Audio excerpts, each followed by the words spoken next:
Sir, আজকে রাতে যে রুগীটি দেখেছিলেন সকালবেলা সেই রুগীটি মারা গেছে। ইন্না লিল্লাহি ওয়া ইন্না ইলাইহি রাজিউন। কি বলিস?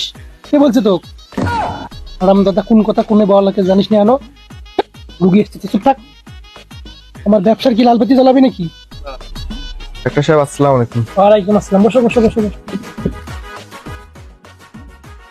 তা তোমার কি সমস্যা বলো?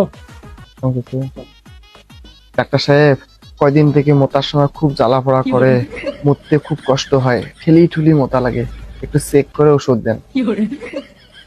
মেশিন নষ্ট হয়ে গেছে, পাল্টাতে হবে। স্যার, এটা কিভাবে সম্ভব? মোর বিয়ের কথাবার্তা চলবে নাকছে, তাহলে কি মোর আর বিয়ে হবার না? আরে বোকা সোদা, যে মেশিন দিয়ে পেশাব পরীক্ষা করবো সেটাই নষ্ট হয়েছে। বাবা, সেই ভয় কিছু স্যার, মুখ পরীক্ষা করা লিখবেন না, আমাকে ওষুধে লিখি দাও তো। ঠিক আছে, আমি ওষুধ লিখে দিতেছি। সকালে খালি পেটে 2 গ্লাস করলা জুস, আর রাতে স্যার, আর লেখার দরকার নাই, যে ওষুধের কথা বলছেন রুগী শুনিয়ে পালাইছি।